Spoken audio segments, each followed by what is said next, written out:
Namaskar, I am here at the British High Commissioner's residence in Delhi to meet Mr. Sajid Javid. Mr. Javid is Secretary of State for Media, Sports and Culture, and he's taken time out to be with us. Mr. Javid, it's a pleasure to have you here. You've just announced a £1.5 million fund called Reimagine India. This is basically a collaborative effort of creative people that you want to fund. Why and how does Britain plan to reimagine India? Well, the good news, I think Britain and India already have a strong relationship, and we're determined to make it even stronger, deeper, a relationship between equal partners based on mutual respect. And I think one of those areas that we can cooperate more in is the field of culture. Both countries have a very deep culture. We have a shared culture in some respects, and there's a big appetite for Indian culture in Britain, and I know that people in India respect parts of British culture. So we want to try and promote that more. What this fund is about that we've announced, so this is £1.5 million of ring-fence funding, which will be designed specifically to promote more cultural exchange between Britain and India in any field. And one example, for example, would be the field of museums. You have some fantastic museums here in India. Just a couple of days ago I was in Calcutta, I saw your National Library, which was very impressive. I want more people to know about that. I want more people in Britain to see some of the great works that you've got there. Equally, we have the British Library, the British Museum and others, and there's already cooperation going on, but we're trying to encourage the museums in India and in Britain to work together to come up with fresh ideas and make some resources available for that.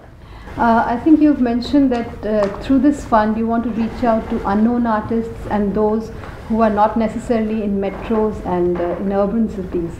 How do you plan to go forward on that? Well, what we think often the best ideas come from the creative people themselves. Yeah. So I see my role as a politician, as a policy maker, to sort of set about and create the right type of environment, but I actually want to see the curators, the creators come together and come up with the ideas. I certainly wouldn't think it's my job to dictate to them what's the best way to do it, but I think if you can make a few resources available, you give them encouragement and support, that they will come up with some excellent ideas. We're seeing that already. For example, I heard about digitization projects, which will make, in this case, the British Library has a project on digitization of Indian works that it has in its collection, and I know that your National Library has a similar project. So it means that not only can you share this in the traditional way, which is visiting museums, but if you can get it up on the World Wide Web, then people can have free access, whether you're just someone who's interested in it or you might be a scholar. So I think these are good ways to cooperate, and we want to encourage it. You've met with a bunch of creative entrepreneurs here in India. What do you have to say about private-public participation in the arts and funding in the arts? This is particularly so because in India, like in many other countries, the government is the primary patron of the arts. So how do you manage it in Britain? Well, essentially, if you take our museum sector as just one example, that's the way it works. Just under around 50% of funding for museums as a whole is from the government in terms of government grants, and the rest of it is from private sector, whether it might be personal donations, it might be corporate donations, and that's important as well. And of course, museums also raise their own revenue. The large museums in Britain don't charge for entry, but they have other ways. They might have a restaurant or have special exhibitions they might charge a little for. And so I think having this kind of mixed model gives them a little bit more sort of independence. They're neither reliant on one or the other, and it's important. And I think also giving the museums the freedom to raise money in their own way is a good thing as well. The less of the more resources that creates to have more exhibitions, to have more shows, I think it's good for everyone. Yeah, and is there any such endeavor in the area of performing arts or to do with visual arts? Yes, we have an organisation, for example, called Arts Council England, which is an arm's length body. So it was set up by government, but arm's length means it has no day-to-day control by government, and I think that's really important. I think that politicians should stay out of the arts completely and allow artists to do their job and be creative and not worry about the politics of the day in any way. And that function, the way it works, is that the government will decide on annual grants that will be given to the council, but then the council has its own independent board, its own professionals and people, and they will decide who gets what and how it works. They will monitor things and make sure those organizations are reaching their own goals, their own missions, that the money is used efficiently. And I think that's an important part of how we do it in Britain. How would you encourage private contribution in the arts? Because in India that's rather limited. One way that we do it in Britain is through tax relief.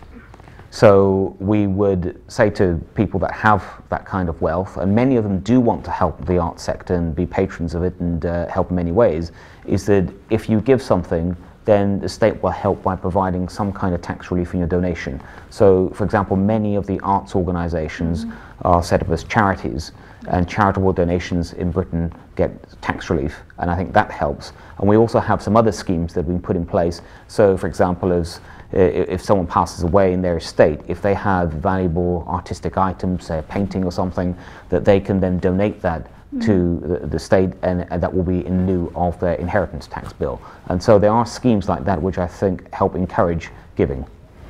You visited India fairly often, and what have you seen in the recent past that is marked in terms of culture that you can cite? I think, first of all, I think the Indian culture has always been attractive around the world, and but maybe especially when tourists come to India, many of them naturally, it's understandable, might go to Mumbai, they might go to Delhi, they might go to Calcutta, but there's so much else to see in India. And I think what I have seen more of is for more promotion. I just met today with your Minister for Culture and Tourism, Minister Nayak, and he's talked about his plans through Visit India to get more people to go to other parts of India that they wouldn't typically have on their itinerary. So I think that is important as well.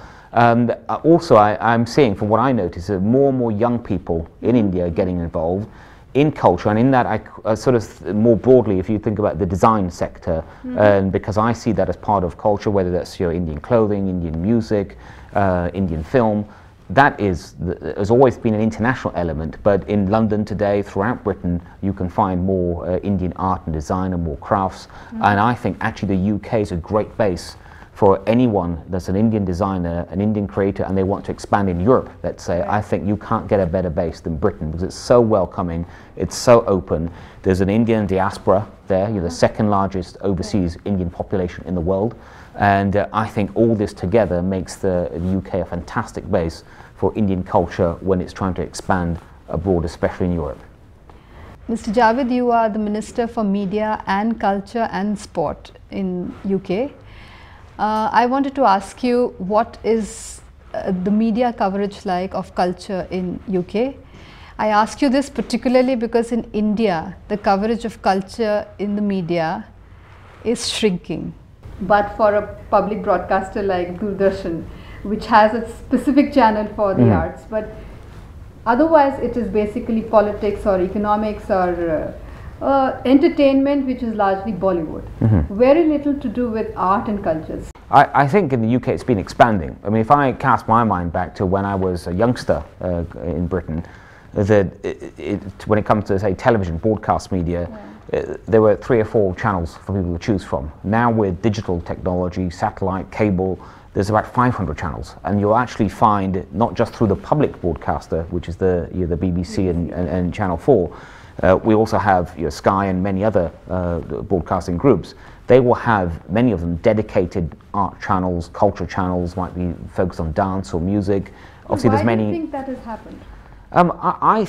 There's probably many reasons. I mean, first of all, there is a demand for it, and that's always important, especially if you're a commercial broadcaster, but it's important. But the second thing is that the fact that there's so many digital platforms, the technology has changed and improved. So, for example, also through broadband, many people access channels that are only available through internet, but of very high quality. For example, I was recently at the Royal Opera House, and they will broadcast many of their productions now live over the internet. The Globe Theatre in London, which specialises in Shakespeare, they will again put out a lot of their production over the internet, and many people can then take it from internet and put it onto their TVs, using certain technologies, and the whole family can gather around and watch it. So I think technology is a big part of it. The demand has always been there, but I think the more you make it easier for people to access, the more people will consume it. But here the general impression is that even if you make it accessible, people are not interested. Well, certainly our experience has been that people are very interested, and it's not just about British culture. You know, people will consume rightly culture from around the world in Britain, and they'd want to hear music from around the world, and you see whether it's art and design from around the world, and that's what these media channels will focus on. Radio, for example, we're moving over from analog radio, eventually it will be all digital, and that does mean that you can have a lot more channels. You can even have regional channels that are dedicated maybe to regional culture and arts or regional music. So all this, I think, helps to come together. I think if when what we've seen in the UK, as the focus has grown on this by broadcasters and others, that the demand does actually exist. Mr. Javed, thank you for taking time out. It was a pleasure, and all the best. Thank you very much. Thank you. Thank you. We're trying to develop beyond the stereotypical view of many people in the UK. Inevitably, we know a lot about cricket, we know a lot about your history, we know a lot about the food, albeit it's a UK version of your food, and we want to show the diversity and get people to think differently and imagine India differently from how they imagine it now. I think, I know it's a very vibrant contemporary society as well as one with a rich tradition, and it's one that is trying to reimagine those traditions for the 21st century audience, for the 21st century market, and for 21st century living.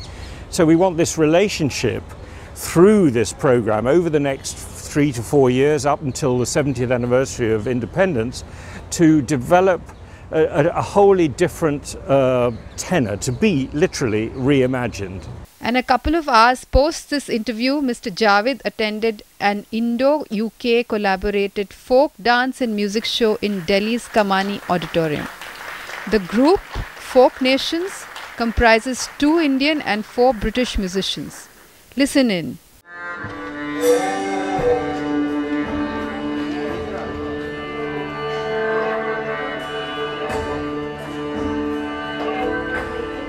One night I was rowing my boat, and when the dawn broke, I'm discovering myself. I'm at the same place from where I started my journey. It's a Hariani song, lyrics symbolic. It's talking about our day-to-day life and our desires. We come back every day.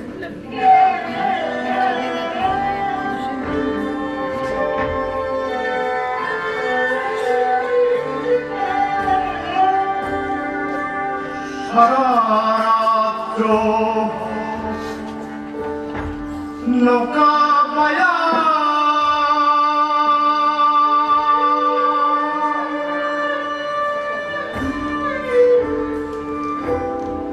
Rat Pohaile Dekhi Chaya Ho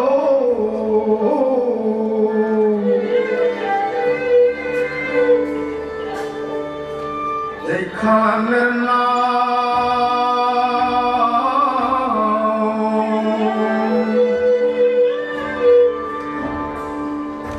সেখানে পেই আছে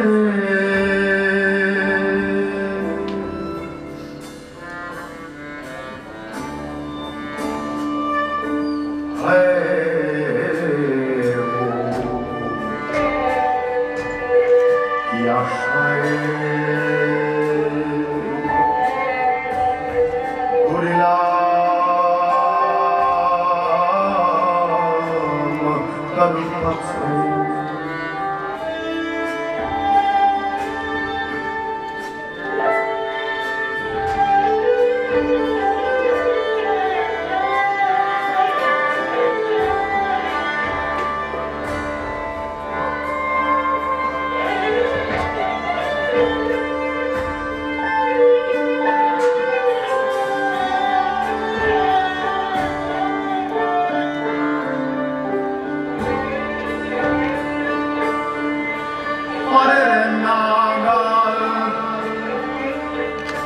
পাইবার আসে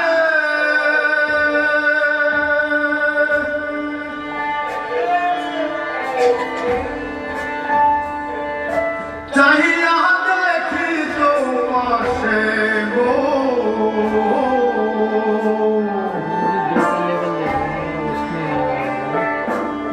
বালুচরে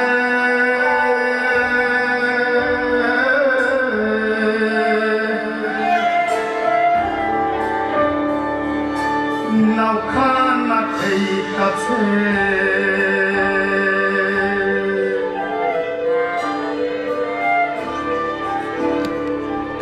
হায় গো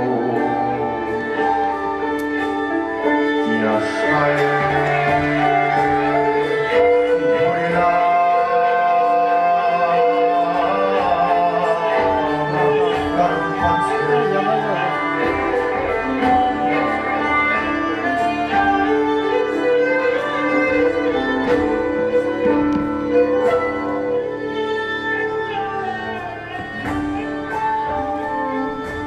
ছয়জন নাচা লাইছে তরি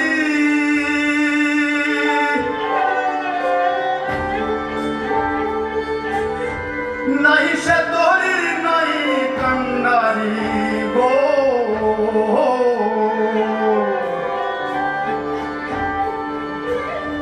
যার যেমন খুশি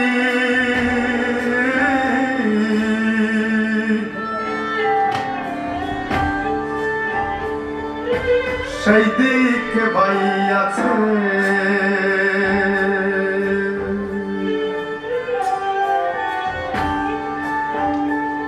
হায় গো কি আশায়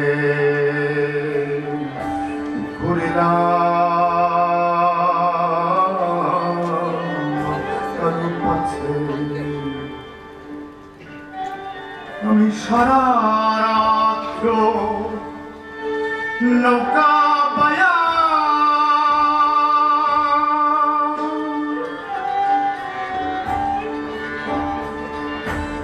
সারা রাত্র নৌকা বায়া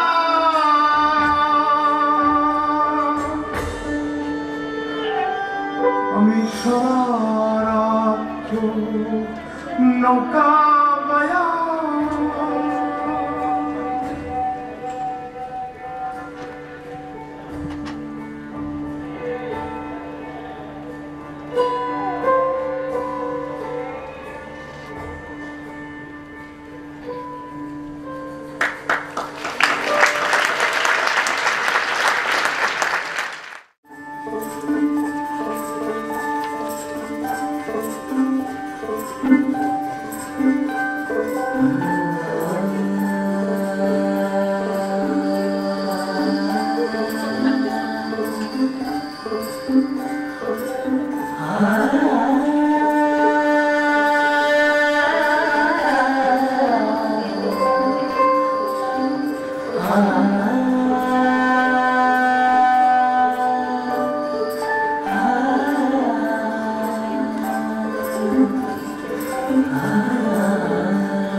We are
God.